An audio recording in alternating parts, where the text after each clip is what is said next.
Hi friends, मैं आपका अपना legal adviser advocate Lakhan Singh. आज मैं आपके लिए लेकर आया हूँ एक नई जानकारी भरी वीडियो, जिसमें मैं बात करूँगा स्टे ऑर्डर के बारे में। स्टे ऑर्डर क्या है, स्टे ऑर्डर कब दिया जाता है और स्टे ऑर्डर से संबंधित क्या है कानून व नियम। एक जाना पहचाना शब्द है। जहाँ कहीं किसी अचल संपत्ति से जुड़े विवाद को लेकर बात होती है, वहाँ स्टे ऑर्डर शब्द भी बातचीत के दौरान इस्तेमाल किया जाता है। आज इस वीडियो के माध्यम से मैं आपको स्टे ऑर्डर क्या होता है और यह किस कानून के अंतर्गत दिया जाता है तथा इस ऑर्डर का पालन कैसे किया जाता है, यह सभी जानकारियाँ बताने जा रहा हूँ। स्टे ऑर्डर एक आम बोलचाल का शब्द है। कानूनी रूप से इसका नाम अस्थायी निषेधाज्ञा या फिर स्थगन आदेश है। यह न्यायालय का दिया हुआ है। ऐसा आदेश होता है जो किसी कार्रवाई को त्वरित रूप से रोक देता है और ऐसा आदेश एक अनिश्चित समय के लिए होता है। परंतु यदि न्यायाधीश द्वारा ऐसे आदेश को दिए जाते समय अनिश्चित समय का उल्लेख नहीं किया गया है, तब यह आदेश 6 माह के लिए होता है। कभी कभी अचल संपत्ति के विवाद में ऐसी परिस्थिति उत्पन्न हो जाती है जब किसी पक्षकार के हितों पर विपरीत प्रभाव पड़ रहा हो, तब न्यायालय मामले में हस्तक्षेप कर अस्थायी निषेधाज्ञा आदेश पारित कर देता है।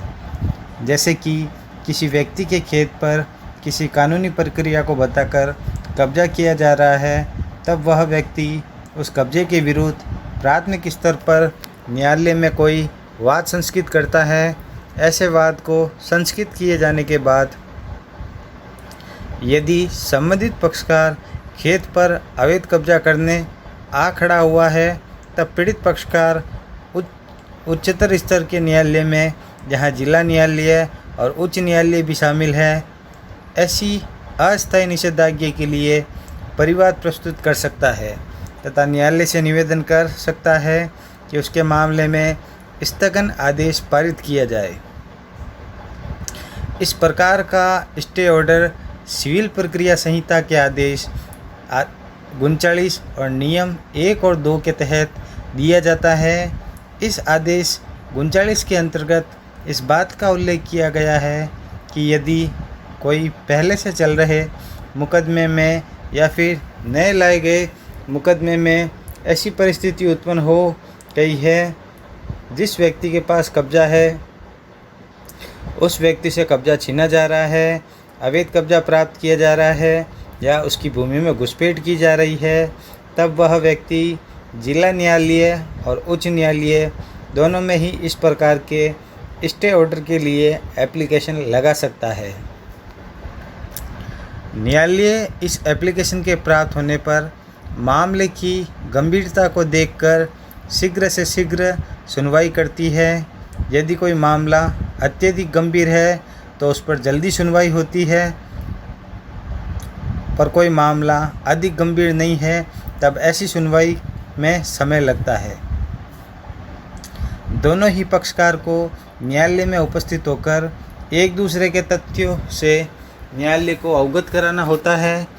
कभी कभी न्यायालय केवल पीड़ित पक्षकार को ही सुनती है और दूसरे पक्षकार को एक्स पार्टी कर देती है और इस प्रकार का एक्स पार्टी करके मामले में आदेश पारित कर दिया जाता है। दोनों ही पक्षकार को सुनने के बाद न्यायालय कब्जे से संबंधित सबूतों को देखती है, वाद से संबंधित सबूतों को देखती है, उसके बाद अपना आदेश पारित करती है। यह आवश्यक नहीं है कि न्यायालय हर मामले में ही स्टे ऑर्डर प्रदान कर देता है। जहां उसे लगता है कि निषेधाज्ञा प्रदान करने की आवश्यकता नहीं है, वहाँ न्यायालय किसी प्रकार का स्टे ऑर्डर प्रदान नहीं करता। मिजोरम राज्य व अन्य बनाम नेटर्स पूजा फर्नीचर प्राइवेट लिमिटेड व अन्य के मामले में स्टे ऑर्डर से संबंधित कानून को बताना चाहता हूँ।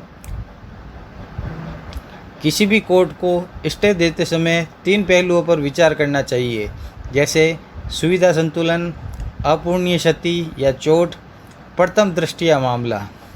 जस्टिस दीपक गुप्ता और जस्टिस अनिरुद्ध बोस की बेंच ने मिजोरम सरकार द्वारा हाईकोर्ट के आदेश के खिलाफ दायर अपील पर विचार कर रही थी, जिसमें यह निर्देश दिया गया था कि चूँकि रीट पिटीशन का अंतिम परिणाम लंबित है, इसलिए दिनांक 4/6/2019 को रुचि अभिव्यक्त कर चुके पेपर लॉटरी ड्रॉ के सभी अनुसरणकर्ताओं को स्थगित रखा जाए।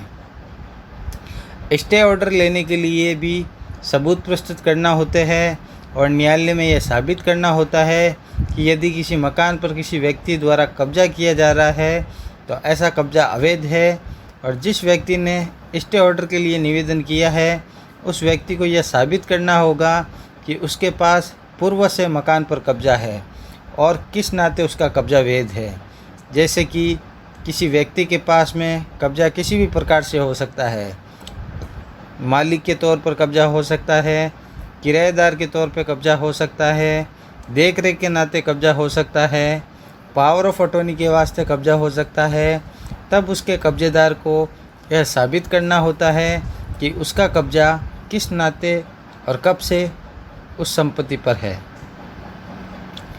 यदि यह दोनों बातें न्यायालय में साबित कर दी जाती है तो तीसरा सबसे बड़ा प्रश्न यह उठता है कि क्या इस विवाद से संबंधित कोई मुकदमा किसी न्यायालय में चल रहा है या फिर कोई नया मुकदमा लाया गया है।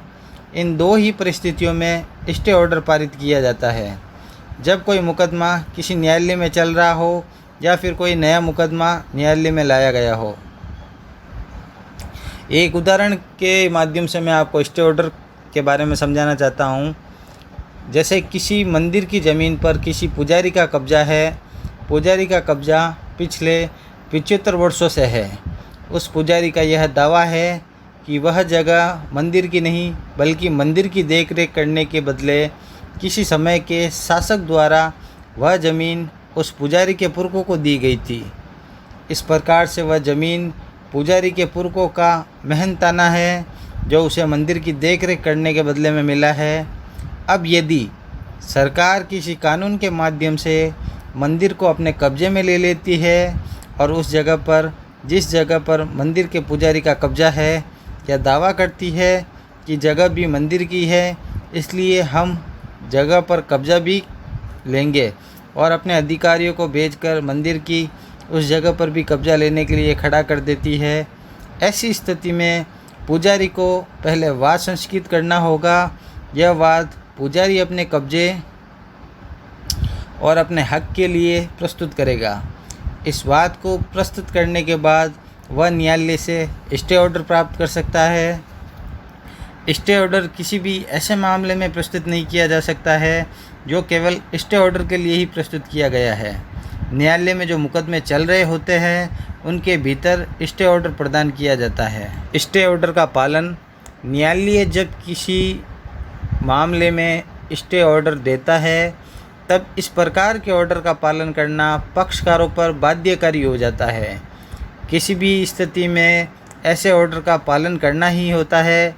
न्यायालय ने यदि किसी मामले में स्टे ऑर्डर दिया है कि भूमि की स्थिति ज्यों की त्यों रहने दी जाए, तब भी उसके आदेश का पालन नहीं किया जा रहा है और घुसपैठ की जा रही है, बदलाव किया जा रहा है, तब सिविल प्रक्रिया संहिता आदेश 39 नियम 1(1) के अंतर्गत न्यायालय आदेश का पालन नहीं करने वाले पक्षकार की संपत्ति को कुर्क भी कर सकता है तथा उसकी संपत्ति को बेचकर पीड़ित पक्षकार को हुई नुकसान की भरपाई भी करवा सकता है तथा 3 महीने का सिविल कारागार भी दे सकता है।